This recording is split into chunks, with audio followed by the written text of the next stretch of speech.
Good morning, everyone. I almost never need a microphone, really. But hello and welcome to the Unitarian Universalist Church of Las Cruces. We welcome those of you who are in our sanctuary this morning or joining us online. It's a joy to be together in worship. I'm Micah Pearson, for those of you who may not know who I am, and the leader for this service, but only one part of a larger team here. You have a great service leadership team, y'all. Because they did a lot of the heavy lifting on getting this together.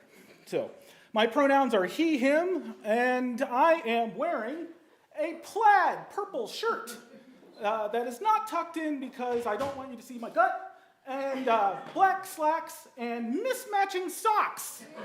Because whenever I have a lot of big ideas or I'm nervous to talk about something, I deliberately choose mismatched socks because we can only go up from here.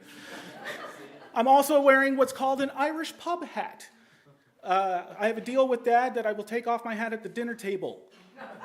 That's it. So, thank you very much. It is now time for me to hand it over to my service associate. Buenos días, Iglesia. Bienvenidos a todos. Welcome everyone to the UU Church of Las Cruces. My name is Kathy Cox, and I am your service associate today. My pronouns are she, her, and ella. I am white woman of medium build. My hair is long and blonde, getting silver highlights. And I'm wearing a mauve sweater with some embroidery on it, black pants, and black and gray boots.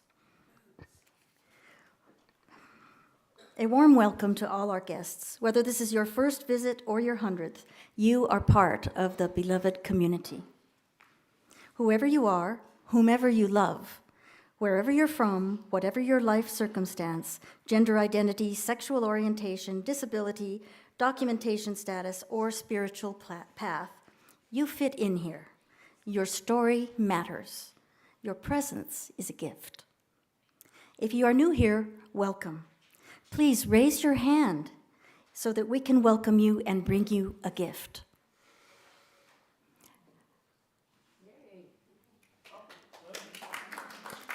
The greeters should be bringing you a welcome gift bag soon.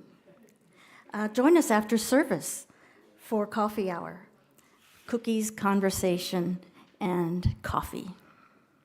We would love to get to know you and allow you time to get to know us and to know what is happening between worship services. So please complete and turn in a visitor's card.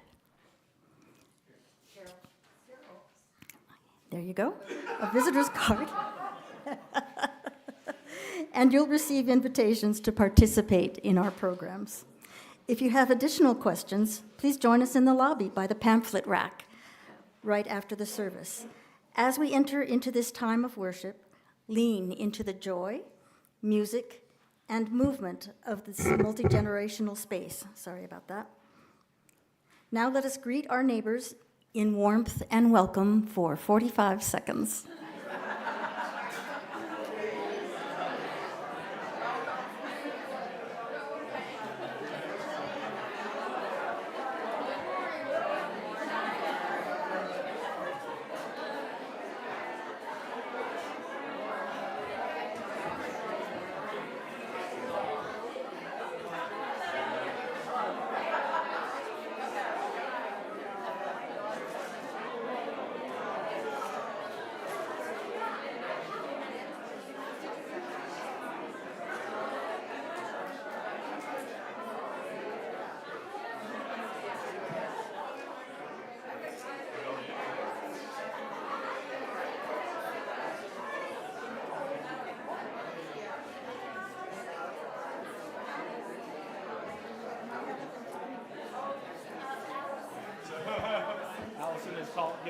Okay, we don't have a countdown on the screen, but I guess it's been 45 minutes.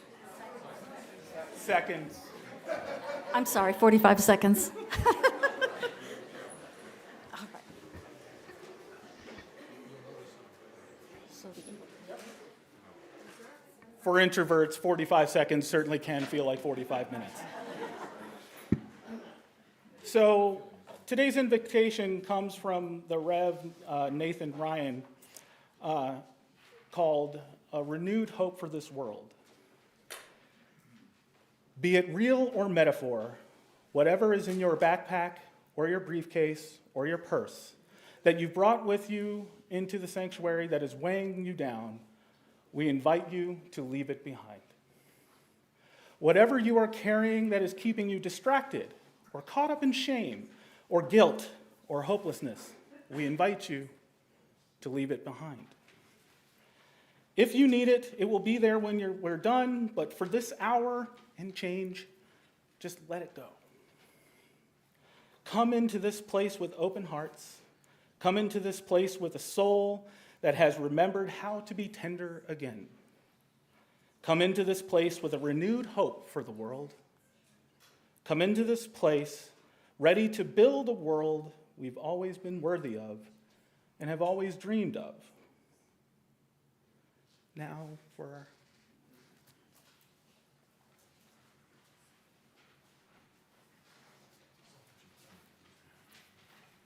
Ooh. Good morning, church. Good morning. This morning I have a terrible migraine. It's okay. I have support. But I won't be as loud or whatever I am. I am Eric Ramirez. I am the music director of the church, and today is a good day, even though I have a migraine. My pronouns are he, him, and él, or you can just call me Eric.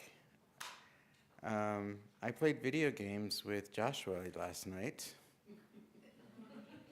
So Joshua knows my handle now. Yay.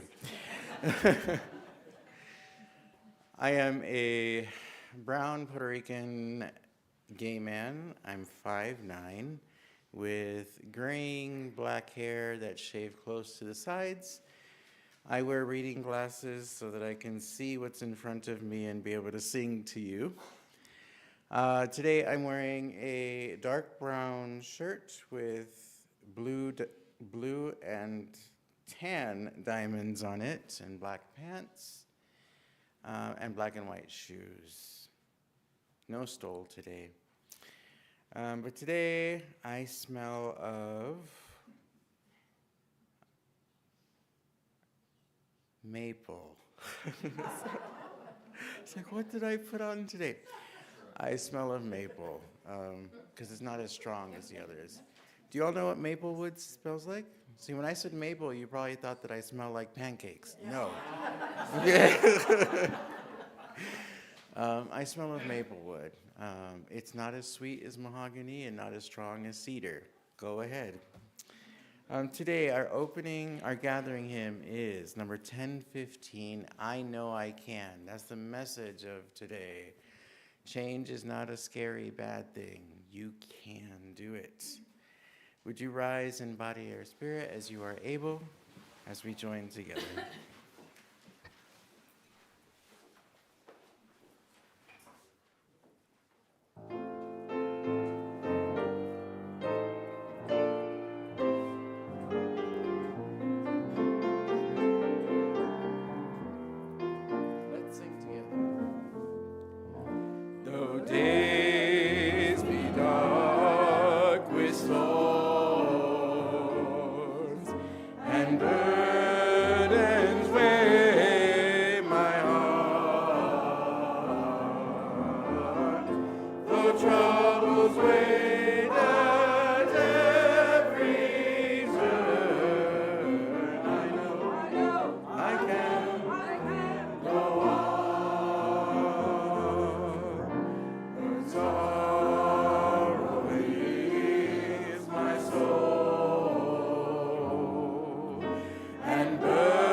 In our Unitarian Universalist tradition, we light a chalice as a symbol of our shared faith and community. As Lucy lights our chalice here in the sanctuary, we invite those joining us online to share in the chat where you are lighting yours. It is the responsibility of free men to trust and to celebrate what is constant. Birth, struggle, and death are constant, and so is love, though we may not always think so, and to apprehend the nature of change, to be able and willing to change. I speak of change not on the surface, but in the depths, change in the sense of renewal. James Baldwin's collected essays. And now we will do the affirmation of covenant and doxology. Please rise in body or spirit and join me in saying our church's affirmation of covenant and in singing the doxology in English and Spanish. The words are on the screen. Love is the doctrine of this church. The quest for truth is our sacrament, and service is our prayer. To dwell together in peace, to seek knowledge in freedom, to serve others in community, to the end that all souls shall grow into harmony with creation. Thus do we covenant with one another.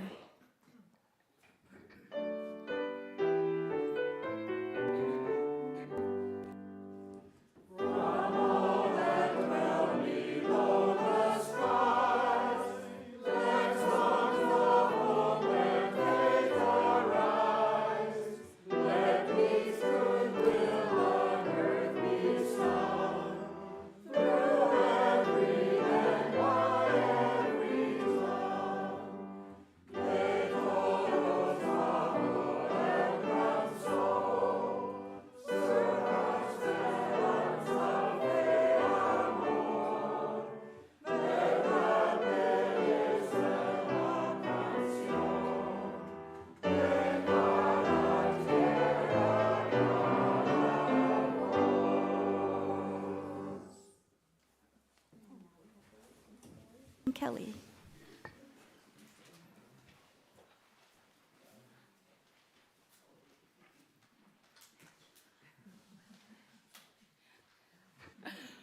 Good morning, church. Good morning, Kelly. Happy Black History Month. My name is Kelly Ingram, and I am your Director of Religious Education. Today, I am wearing my father's Barack Obama shirt for reasons I think we all understand.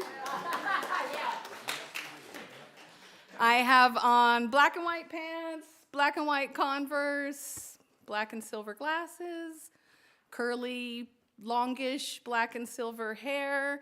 I am a 5'3", brown-skinned, mixed-race woman. Okay, I think that's... Oh, pronouns, sorry. My pronouns are she, her. You would think I would have this down, but... This morning, I will be reading the story Ish by Peter Reynolds.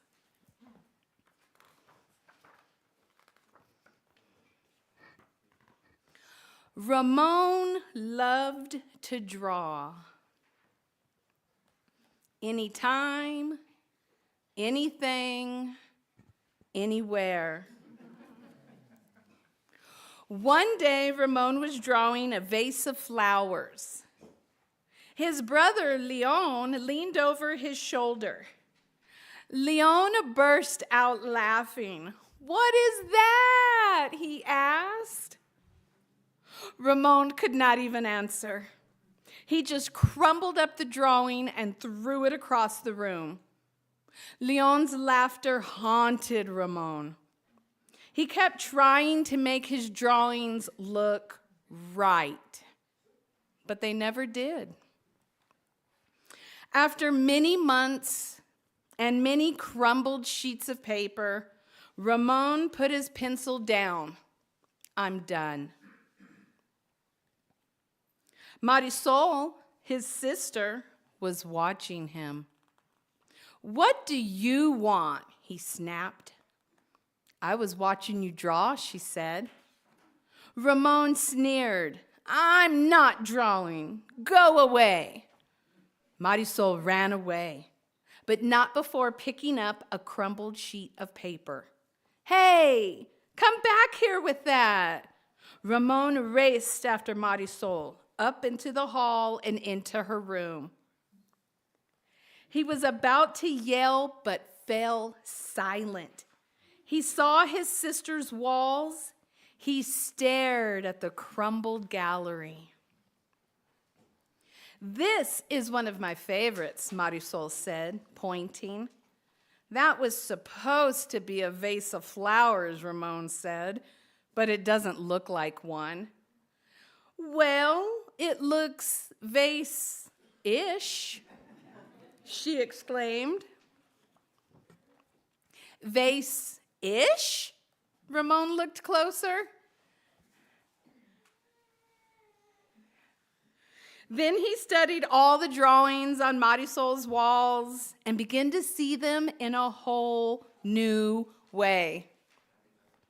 "They do look ish," he said. I'm sorry, my DRE assistant needs me real quick.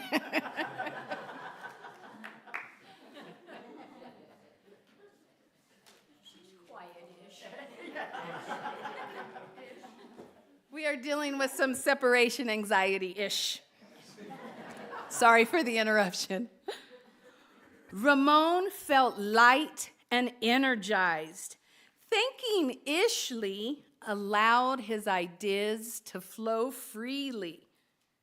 He began to draw what he felt, loose lines, quickly springing out, and without worry. Ramon once again drew and drew the world around him. Making an ish drawing felt wonderful. He filled his journals, tree-ish, house-ish, boat-ish, afternoon-ish, fish-ish, sun-ish. Ramon realized he could draw his feelings too, peace-ish, silly-ish, excited-ish. His ish art inspired ish writings. He wasn't sure if he was writing poems, but he knew they were poem-ish. Ponder, pond, ponder, dream, yonder, pond, yond, yond, gleam, wander. Ramon. One spring morning, Ramon had a wonderful feeling. It was a feeling that even ish words and ish drawings could not capture. He decided not to capture it. Instead, he simply savored it. And Ramon lived ishfully ever after. Thank you. Thank you, yes. And now the choir will lead us in 2 rounds of the children's blessing. Any youths that would like to follow me after the first rounds will exit this door. Thank you. Did I say it right? Yeah, okay.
As we enter this quiet moment together, I invite you to pause and take a steady, gentle breath in and out.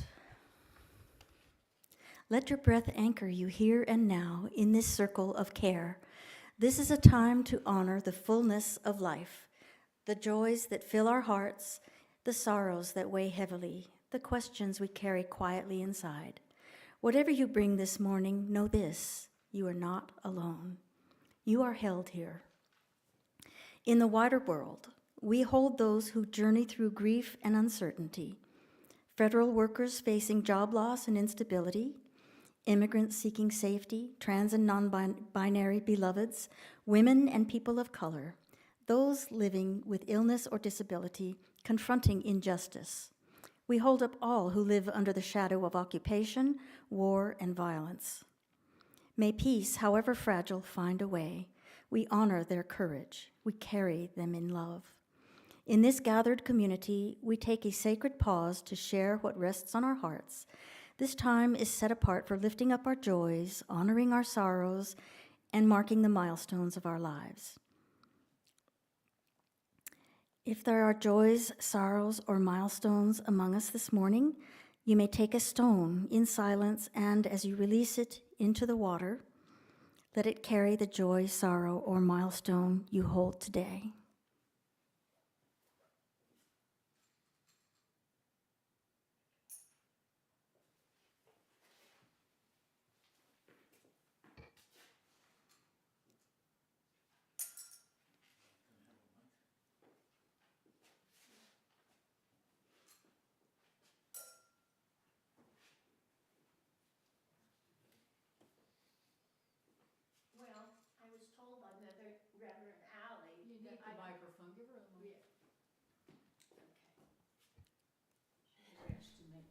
That I was told by Reverend Alley last night that I could speak today.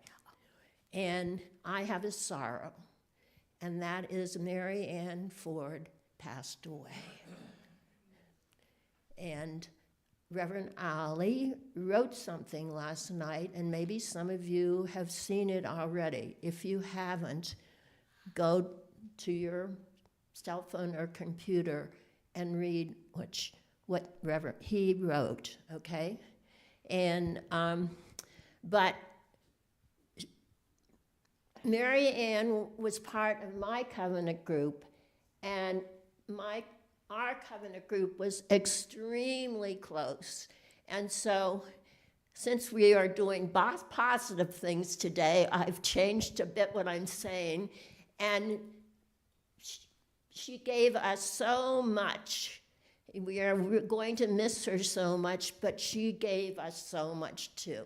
So I'm very, very glad that I knew Mary Ann Ford.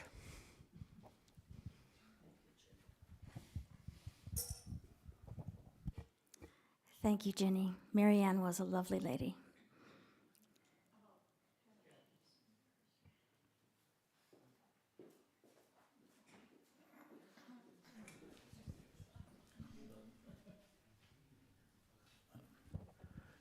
Good morning.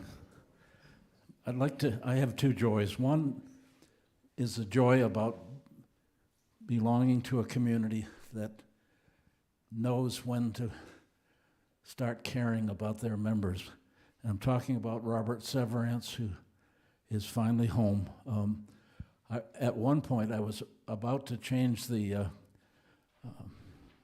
trying to remember, Where's Waldo, into Where's Robert, because he went through 3 hospitals in another organization before people realized that he was going to have to really go home to get the care that he really needed. But I'll throw this out to you. Everyone in this room, when they get to that point in life where the health issues really start to mount up, you really need to designate an advocate, a health advocate for yourself that can help navigate some of these incredibly complicated social services. He left one hospital that did not notify the home health care that he had been discharged.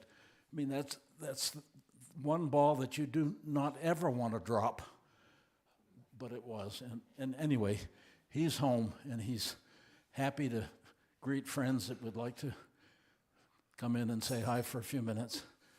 The second joy is that this past week I went down to El Paso to the Veterans Administration Center there, where I was fitted with 2 brand new hearing aids, which I've needed for a long time. And I met the most remarkable man. The audiologist was from the Ivory Coast, and well-trained, well-spoken, and welcomed me and my significant other with open arms. I can't tell you how positive that entire experience was. Everybody there said, thank you for your service, and tell us about yourself.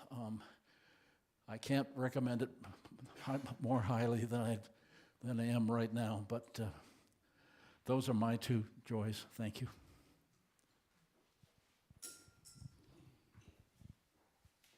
I want to say something. Moira Canham died the 1st of January, and we, who have been in the church quite a while, know Moira. She was a wonderful soul. She had been a Unitarian at this church for many, many years, and I miss her.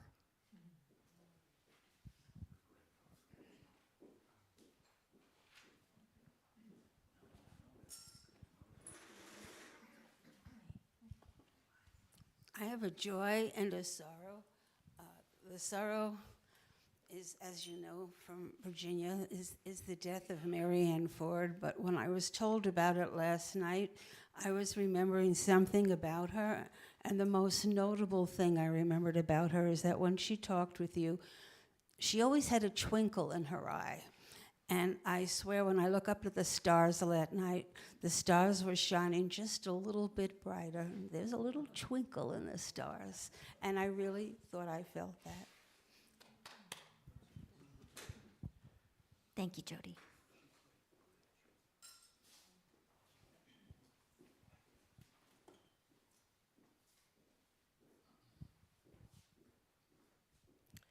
Hi, I'm Barb. I wanted to tell you that Change for Change, in the fall, we gave money to cherished canines, and I want you to know that they remember you, because Earl called on Friday and said, we'd like to foster a dog. On Saturday, they called and said, we have a dog, a Chihuahua puppy, and on Sunday, they brought Trex over. And I will not go into the personality of this Chihuahua, but this has been the funniest thing we have ever done, and exhausting. But when I said yes, we called you because our church gave money and they remembered you. And they were grateful. So I think the dog will be adopted soon, I hope. And and I'll keep you informed if we get another one. But don't minimize the money that you've given to the groups we've given to each time in our church. Thanks for listening. Thank you.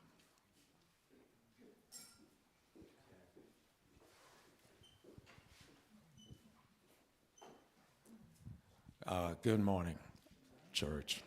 My name is Haney Pearson. I'm Lynn's husband, Micah, and Morris's father. And if anyone here is from Northern Virginia, Bob E. and Norma Jean's older brother.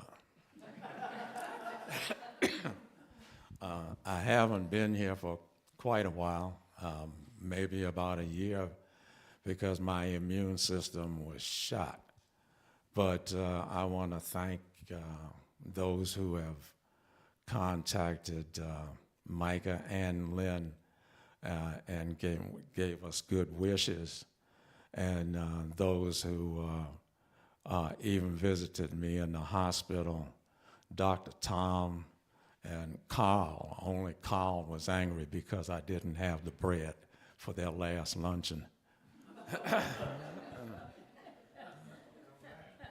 Very glad to have you back, Haney.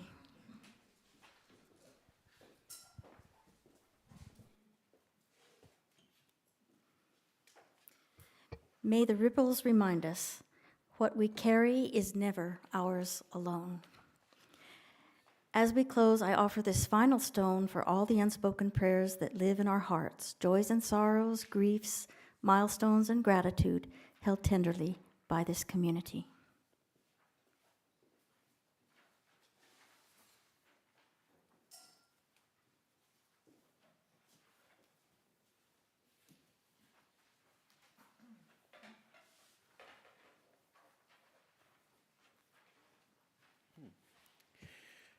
The song of prayer today is number 1056, and I learned this week that you've never sung it.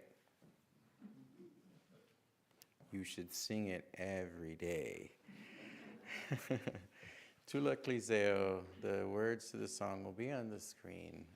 I invite you to join with us as you feel you can, but the words are basically, no matter what goes on, no matter what hardships I may face or whatever darkness may come, I choose to make here home. Isn't that beautiful? I choose that for here.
As we gather in this sacred space, we are invited to invest in our church's mission and shared life. The offering we take today and every Sunday is more than financial support. It's a reflection of our commitment to this community and the values we strive to live out: love, justice, welcome, and care. Our church depends on each of us. Your generosity sustains our worship, programs, partnerships, and our ability to grow in faith and service. Whether you make a one-time gift, support today's Change for Change partner, or fulfill your annual pledge, every contribution helps strengthen our community and extend our reach. This quarter, our Change for Change partner is the cherished Canine All-Breed Rescue, as Barb was mentioning, that they remember you. Their mission is they're an all-volunteer rescue organization, and they use a network of foster home volunteers to rescue abused, neglected, and abandoned dogs. And they care for, right now, over 80 dogs. The food expenses exceed $400 per month, and the veterinary expenses exceed $20,000 per year. Please give generously so that Cherished Canine All-Breed Rescue can continue saving the lives of dogs in need in new homes and enhancing the lives of those who open their homes to them.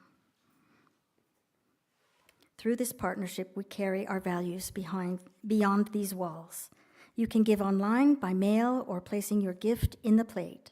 Every gift matters, and every gift makes a difference. The offering will now be given and gratefully received.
Thank you, Laura. That was beautiful. And now the reading, Wild Geese. You do not have to be good. You do not have to walk on your knees. For 100 miles through the desert repenting, you only have to let the soft animal of your body love what it loves. Tell me about despair, yours, and I will tell you mine. Meanwhile, the world goes on. Meanwhile, the sun and the clear pebbles of the rain are moving across the landscapes, over the prairies and the deep trees of the mountains and the rivers. Meanwhile, the wild geese, high in the clean blue air, are heading home again. Whoever you are, no matter how lonely, the world offers itself to your imagination, calls to you like the wild geese, harsh and exciting, over and over announcing your place in the family of things.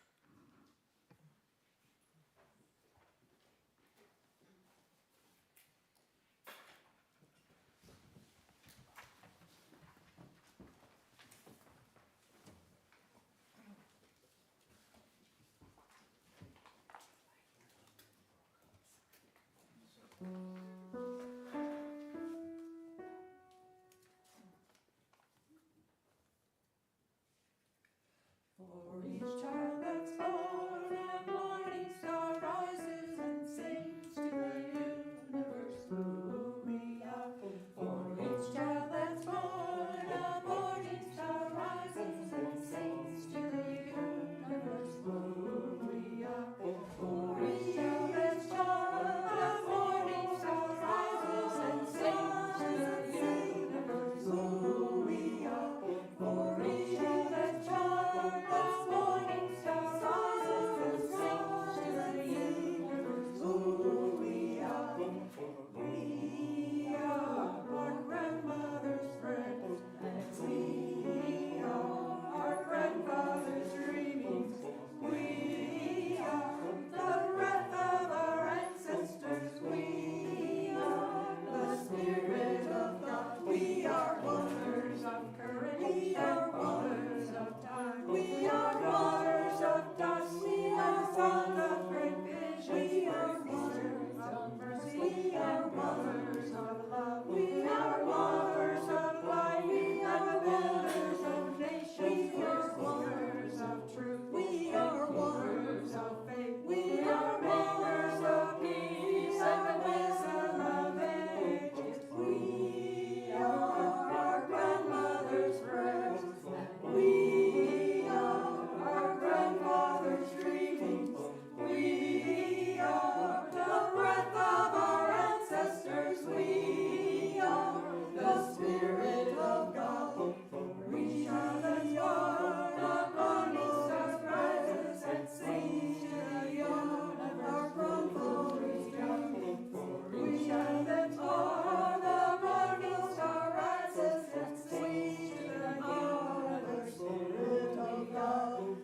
We are the dawn of morning star rises and sings to the universe. Who we are. For each child that's born, a morning star rises and sings to the universe. Who we are. We are one.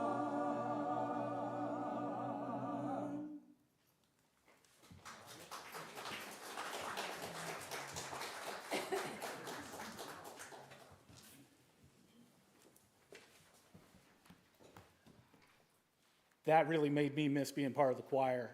Just whenever I put together a service and think about what to talk to folks about, an idea comes to mind, and it's usually a bunch of different ideas all floating around in the ether. And so I go looking for a word, just a simple single word that describes the idea that I'm trying to talk about. No matter how abstract, how complicated, I try to find one word. The last time I was up here, the word I found was homologous, about different parts of different bodies that had similar form but wildly different functions. This time, I went out to coffee with the Rev Ali, and we just started talking and rambling, and I just went off on this rant, and he said, that would be a great service. And I was like, what did I say for the last 20 minutes? Too much coffee.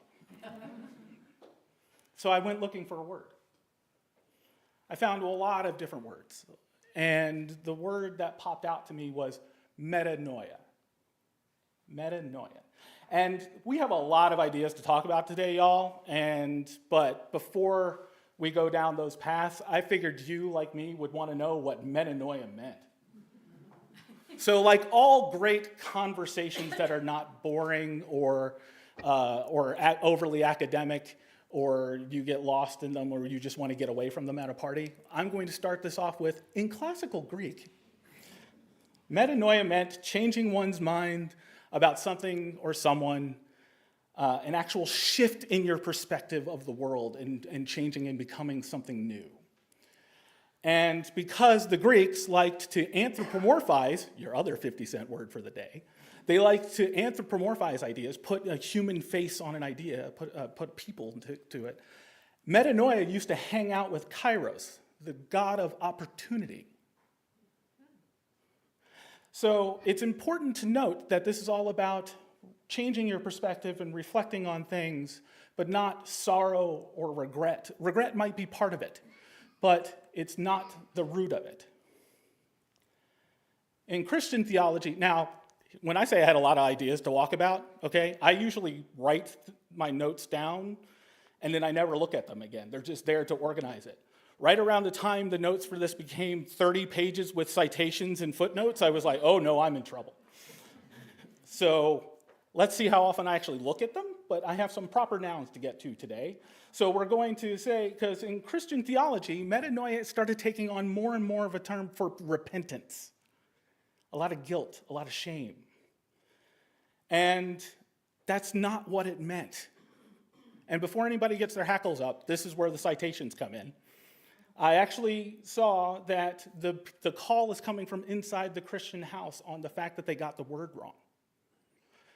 J. Glentworth Butler argued that in the original Greek, metanoia contains none of the sorrow or emotional regret. He called the translation of metanoia an utter mistranslation. My personal favorite was A.T. Robertson, one of the most influential New Testament scholars in the American Protestant history, called it the worst translation in the New Testament and a linguistic and theological tragedy. That's someone who cares about words. But I, of course, as always, am getting ahead of myself. At the beginning of this, I introduced myself as Micah Pearson. Hi, I'm Micah Pearson once again. All of the people who have been here know how much and how passionate I am about words. But since we have visitors, hi, I'm ridiculously passionate about words. When I found out there was a word museum, I ran around the church telling people there was a word museum. And to point out, and I used to say I just loved words, because I do, I love words, they're great, but I am equally passionate about words that I hate. And to drive this point home, for Christmas, I got a book called 9 Nasty Words, which is English in the Gutter, Then, Now, and Forever. It's the historical, anthropological, and sociological impact that profanity has had on the world. And I love profanity. As a matter of fact, many times I've talked about some of these issues that we're going to talk about and are talking about today. I can't not say the F-bomb. So we're going to use Good Place rules. For those of you who know that show, we might hear the words fork and shirt today. Please understand, that's me doing my best. Because when I say there are words that I hate, one of my least favorite words is puss. It's a great word. It exactly, everybody's face did the same thing, you understand. It communicates the idea perfectly, so perfectly you don't want to hear it. Another word I hate is talent. I hate the word talent because we misuse it too much. The word describes what it's supposed to be, but our use of it in society, one of the worst things you can ever say to me is I'm talented. I worked real hard to be where I'm at. So the last word I hate is guilt. Not only does it have bad mouthfeel, which is important when it comes to words, but the idea of it is wrong and serves no purpose and is unique to humans as a species. I did a lot of weird reading about brain development. And when I say my notes went off on a tangent, y'all, when I started looking at neuroplasticity and neurogenesis, because the purpose of our brains and as life is to grow. We are here to grow. The reason why babies sleep so much, eat and sleep, that's what they do. It's because they're growing, well, okay, they poop. But this is about like words and not scatology. So they're spending so much time growing because life is all about growing when you're born. And then after your body starts getting to a right place, your whole function in life is towards neurodevelopment, growth. Every new memory you create is creating a new synaptic connection in your brain. Trust me, I have a reason for bringing this up. I have all sorts of synaptic connections in my brain that remind me of things, like don't put dishwashing soap in the washing machine, in the dishwasher, unless you want a house full of soap suds. That's a synaptic connection. Don't put fried chicken in the oven with the bucket unless you want a fire. Synaptic connection. Don't make life-altering decisions during a manic episode. Synaptic connection, criminal history, and homelessness. It was a bad marriage, y'all. So, anyway, a lot of life, the last thing I was going to bring up on the whole introduction of myself as a person is that I'm an idiot. And it's important to note that I'm an idiot. So if you don't like any of the things I say today, just keep in mind, he was an idiot. As mentioned, with all the synaptic connections I have in my brain, several of those synaptic connections came with huge mistakes, right? We learn a lot from our mistakes. That's part of who we are and how we grow as people. We make mistakes. Because, like hitting the microphone when you're talking. Because we're human. But it's not just humans. Mistakes are not only left to humans. Those of you who have pets who've destroyed your homes, you know pets also make mistakes. But the thing that is uniquely human is that we feel bad about those mistakes. I see all the YouTube videos that everybody else does about the dogs going, when they've made a mistake, and I want you to understand that's a learned behavior. It actually has nothing to do with how they feel in the moment. It's how they know they'll get out of trouble. Feeling guilt and putting our actions in context through space and time is a uniquely human thing. But let's look at what you do when you feel guilt. What words do you say? And this is where I usually get in trouble with how I phrase it. I forked up. I'm awful. That's what you say when you feel guilt. I screwed up. I messed up. I did something bad. I'm terrible. At what point, by the way, did you acknowledge the person or the other injured party there?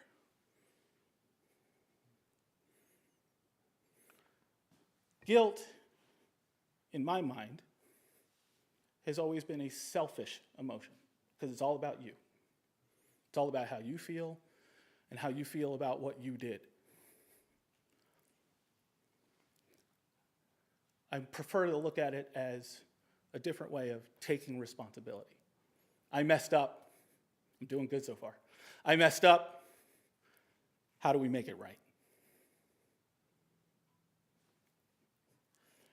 Metanoia. I love this word. I've been thinking about it nonstop because for those of you who don't know, when I moved here, I had several open warrants for my arrest. My life had gone down the toilet, and I knew I had no future. but I also knew that the Micah who got into all that trouble needed to change.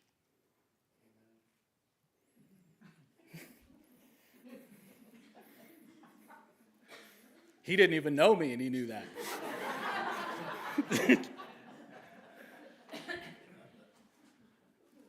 And I want to phrase that as useless and as much as I hate the word guilt.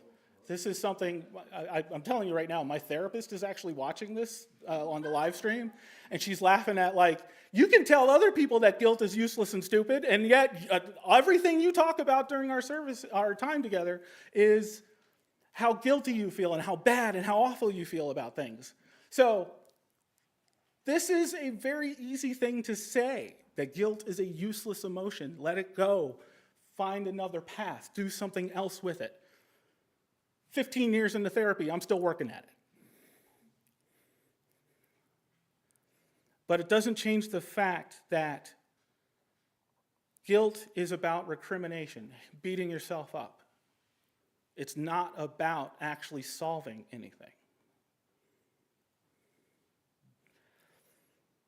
One of the reasons why this thing started to spiral out of control as an idea is because a couple of weeks ago, we had a wake-up call as far as where we are as a country. For some of us, we saw this coming,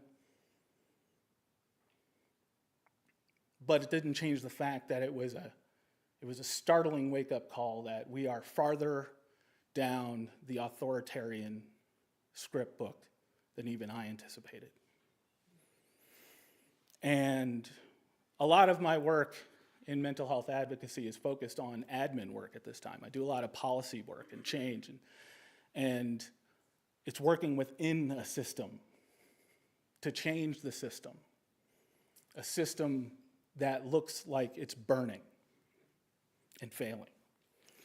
And I was really struggling as far as what to say when I stood up here and I'm talking about guilt, taking responsibility, and change, when I felt personally I was on the sidelines when I used to be much more on the front lines. And I really struggled with these ideas as far as how to talk about taking a feeling designed for punishment and turn it into something designed to make the world a better place. Because punishment is one way, of course, to create those synaptic connections, right? I remember the trouble I got in for some of those earlier things that I told you, but it still didn't make the world better. I'm not even sure it made me better.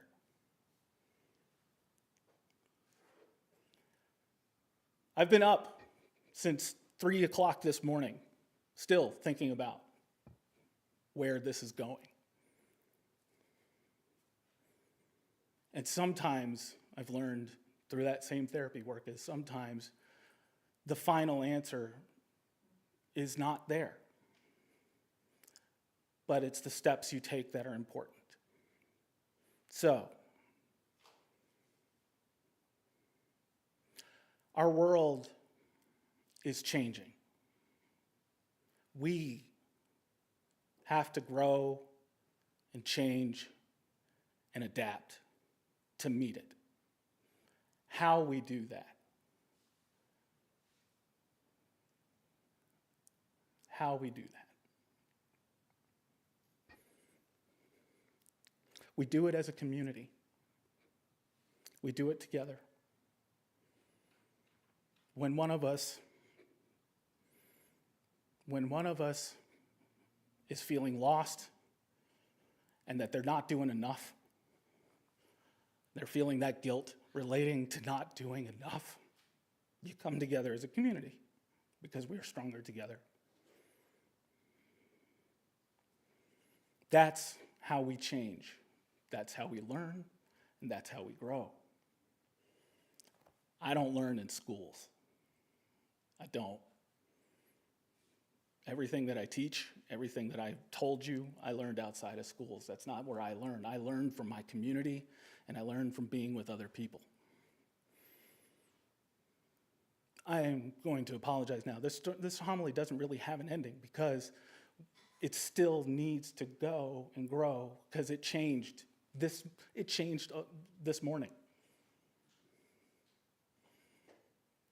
So, what I want us to walk away with today is the thought that regardless of how we feel about what we've done, who we've hurt through our inaction, you still have the time to make it right. I mentioned at the beginning that I'm an idiot, right? Or somewhere in the middle of this, that I'm an idiot. That's because every 10 years or so, I look back at something I did and go, man, I was a forking idiot. Keeping those good place rules.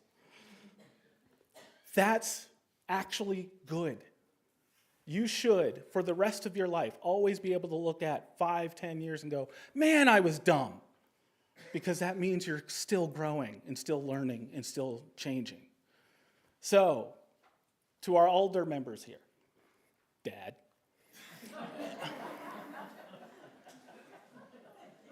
I want you to be able to look at something that you did when you were 70 and say, man, that was dumb, because that means you've grown since then. So, my name is Micah Pearson, and I'm an idiot. Eric agrees with that.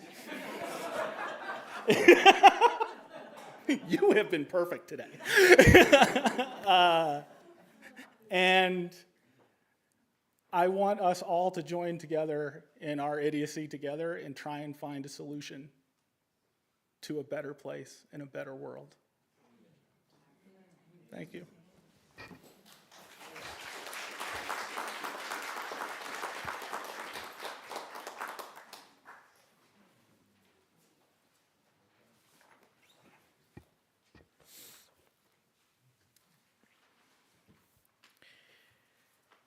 Our closing hymn is number 1068, Rising Green.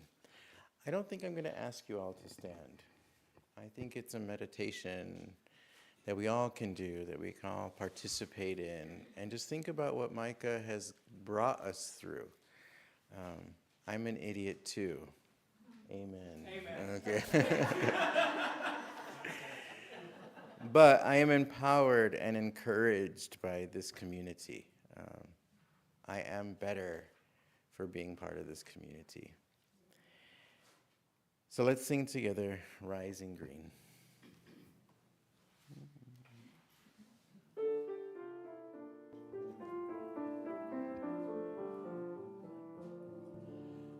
My soul doth rise in the roots of yon oak. The sap doth run in my veins. Boundless my soul like the open sky, where stars forever have lain. Where the stars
was all done, and it turns out there was more for me to say.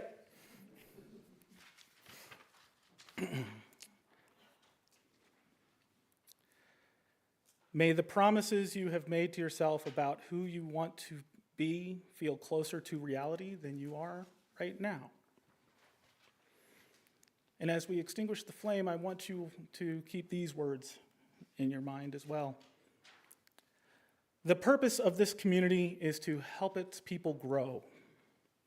If you are who you were, and if the person next to you is who he or she was, or they were, if none of us has changed since the day we came in here, we have failed. The purpose of this community, of any church, temple, zendo, mosque, is to help its people grow. We do this through encounters with the unknown, in ourselves, in one another, in the other, whoever that might be for us. However hard that might be, because these encounters have many gifts to offer.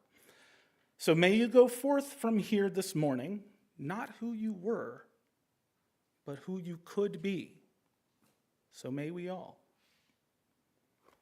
Please stay seated through the postlude. Oh, we are also going to say some words for extinguishing the flame. Can y'all tell I'm out of practice with this? So that was my words for extinguishing the flame, but we all have the words that we're going to say together. So we extinguish this flame, but not the light of truth, the warmth of community, or the fire of commitment. These we carry in our hearts until we are together again. Now, please stay seated through the postlude. You are welcome to stay for the invitations to engagement and or join us in the fellowship hall for refreshments. Thank you.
Okay, I have the pleasure, my name is Jan Thompson and I'm on the board. And so I have the pleasure of letting you know about all of the activities that are going to be happening soon in this church.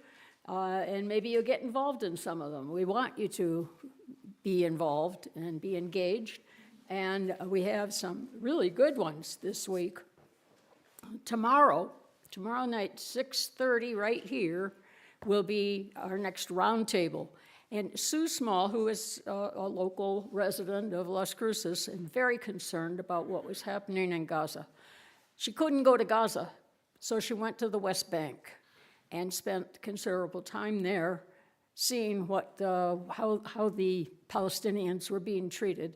And she wants to share that with us. So she will be here tomorrow to share that information, and I hope you will be here too, or at least be online if you can't make it to the sanctuary.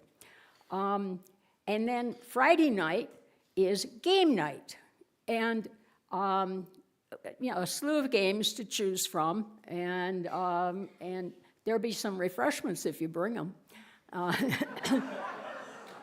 Most people do. So we have a lot of fun. And I invite you to come and, do something for fun, because life is a little tough these days. And it's nice to get some distractions so that we re-energize for the struggles.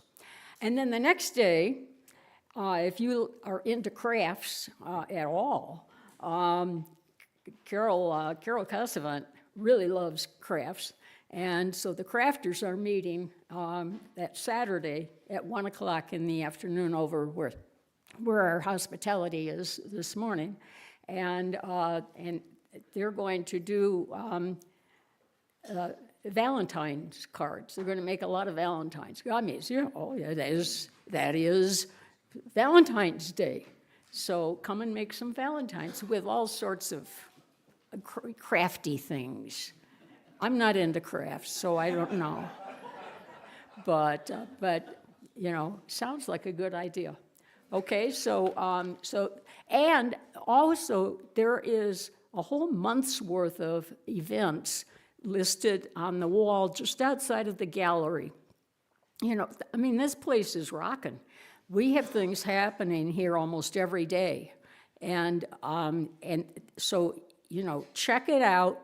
See what there is. We've got Tai Chi and yoga and